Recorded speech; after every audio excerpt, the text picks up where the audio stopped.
नमस्कार। आज की इस चर्चा में आपका स्वागत है। आज हमारे पास कई ज़रूरी खबरें हैं, वैश्विक मंच से लेकर भारत की अपनी टेक्नोलॉजी और खेल की दुनिया तक। तो चलिए शुरू करते हैं। सबसे पहले 17वां ब्रिक्स शिखर सम्मेलन रियो डी जेनेरियो में हो रहा है और प्रधानमंत्री मोदी भी वहाँ है।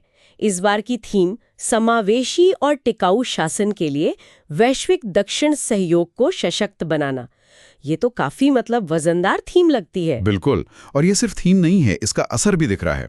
जैसे सम्मेलन से ठीक पहले ही न्यू डेवलपमेंट बैंक एनडीबी, जिसे हम ब्रिक्स बैंक भी कहते हैं जी। उसमें 2 नए सदस्य आ गए हैं, कोलंबिया और उज्बेकिस्तान। ओह अच्छा। हाँ, अब कुल 11 सदस्य हो गए हैं। हाँ। और ये दिखाता है कि कैसे ये बैंक, जिसका हेडक्वार्टर्स शंघाई में है, उभरती अर्थव्यवस्थाओं के लिए कितना अहम होता जा रहा है। हाँ। खास तौर पर क्लीन एनर्जी, ट्रांसपोर्ट जैसे क्षेत्रों में। तो ये सीधे सीधे वैश्विक दक्षिण सहयोग वाली बात को मजबूत करता है।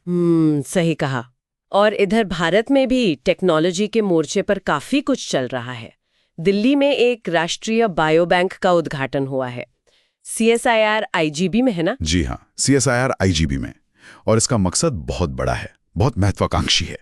यहाँ पर करीब 10,000 भारतीयों का जीनोमिक डेटा, क्लिनिकल डेटा और उनकी लाइफस्टाइल से जुड़ा डेटा, ये सब जमा किया जाएगा। 10,000 लोगों का? बाप रे। हाँ, और सोचिए, इस डेटा से भविष्य में पर्सनलाइज्ड मेडिसिन संभव हो सकेगी। हर इंसान के लिए उसकी अपनी जरूरत के हिसाब से दवा और इलाज। प्रेरणा यूके बायो बैंक से ली है, पर इसे पूरी तरह भारतीय संदर्भ में हमारी आबादी के हिसाब से ढाला गया है। ये हेल्थ केयर में क्रांति ला सकता है, सही में। वाह। और तकनीकी बात चल ही रही है तो एक और बड़ी खबर। हाँ। हैदराबाद की एक कंपनी है अनंत टेक्नोलॉजीज, उसे भारत की पहली प्राइवेट सैटेलाइट ब्रॉडबैंड सर्विस शुरू करने की मंजूरी मिल गई है।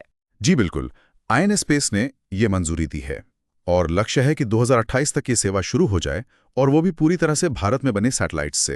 अच्छा, पूरी तरह भारत में बने? हाँ, ये बहुत अहम है। स्टारलिंक जैसी जो बड़ी विदेशी कंपनियां हैं, उनके सामने एक अपना स्वदेशी विकल्प खड़ा करने की तरफ ये एक बड़ा कदम है।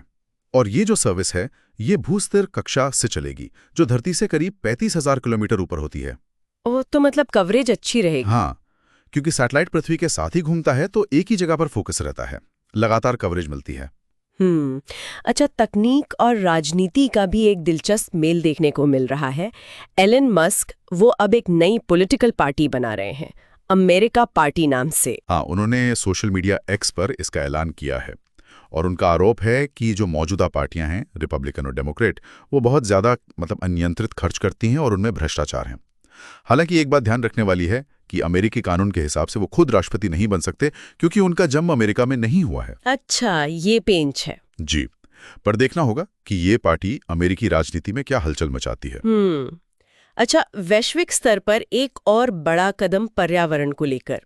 यूरोपीय संघ ने 2040 तक ग्रीन हाउस गैस उत्सर्जन में 90% कटौती का लक्ष्य रखा है। जी हाँ, 90%।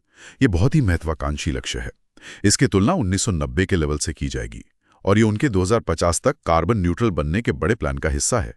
लेकिन हाँ, इस लक्ष्य को कैसे पाना है और जो कुछ रियायतें दी गई हैं, उसको लेकर सदस्य देशों में थोड़ी बहस भी चल रही है। जाहिर है, इतने बड़े लक्ष्य पर सबकी सहमति बनाना आसान नहीं होता होगा। बिल्कुल। चलिए अब जरा भारत की तरफ लौटते हैं। सांस्कृतिक और स्थानीय खबरें।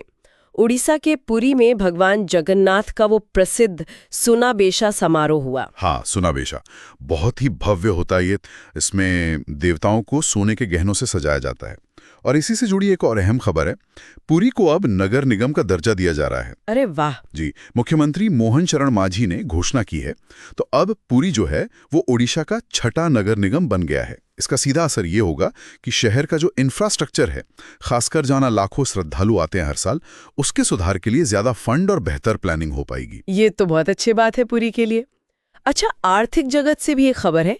यूएई का मशरिक बैंक, उसे GIFT सिटी में ब्रांच खोलने की मंजूरी मिली है। हाँ, सैद्धांतिक मंजूरी मिल गई है और ये इसलिए अहम है क्योंकि मशरिक बैंक पहला UAE आधारित बैंक होगा जो भारत की गिफ्ट सिटी, यानी जो हमारा international financial services centre IFSC है, वहां अपनी ब्रांच खोलेगा। उम्मीद है कि 2025 के अंत तक ये काम करना शुरू कर देगा। इससे भारत UAE वित्तीय सहयोग को और मजबूती मिलेगी। चलिए अब खेल के मैदान की तरफ चलते, वहां से तो वाकई शानदार खबरें आ रही है। बिल्कुल। एथलेटिक्स में देखिए, अनिमेश कुजूर ने 100 मीटर रेस में नया नेशनल रिकॉर्ड बना दिया, 10.18 सेकंड। क्या बात है, 10.18। जी। और उधर मोहम्मद अफसल ने 800 मीटर में अपना ही पुराना रिकॉर्ड तोड़ दिया, 1 मिनट 45 सेकंड का नया राष्ट्रीय रिकॉर्ड। कमाल है। और बॉक्सिंग में भी तो भारत ने झंडे गाड़े हैं। हाँ, कजाकिस्तान में जो वर्ल्ड बॉक्सिंग कप हुआ, उसमें भारतीय मुक्केबाजों ने कुल 11 मेडल जीते हैं। 11, बहुत बढ़िया। जी हाँ, इनमें 3 गोल्ड, 5 सिल्वर और 3 ब्रॉन्ज शामिल हैं। जास्मिन लंबोरिया, साक्षी और नुपुर, इन तीनों ने गोल्ड मेडल जीते हैं। ये दिखाता है कि अंतर्राष्ट्रीय स्तर पर हमारी प्रतिभा कितनी मजबूत है। वाकई गर्व की बात है। अच्छा, स्वास्थ्य के प्रति जागरूकता भी बहुत जरूरी है। 6 जुलाई को विश्व जूनोसिस डे मनाया गया। जी, ये दिन उन बीमारियों पर फोकस करता है जो जानवरों से इंसानों में फैल सकती हैं, मतलब जूनोटिक रोग।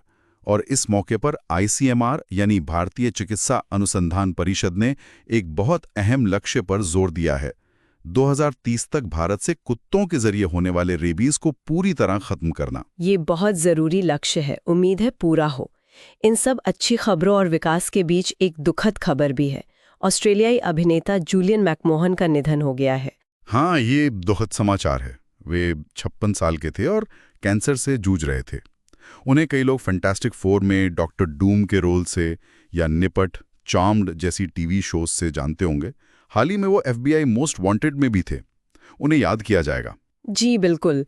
तो आज हमने काफी कुछ कवर किया। वैश्विक राजनीति, भारत की तकनीकी छलांग, सांस्कृतिक झलकियां, खेल की उपलब्धियां, सब कुछ। हाँ, और ये सब देखते हुए मेरे मन में एक विचार आ रहा है कि देखिए, एक तरफ टेक्नोलॉजी है जैसे बायो बैंक या सैटेलाइट इंटरनेट, जो हमारी निजी जिंदगी और देश की क्षमता को पूरी तरह बदल रही है। दूसरी तरफ ब्रिक्स या EU जैसे वैश्विक मंच है जो सहयोग और चुनौतियों के नए मॉडल बना रहे हैं।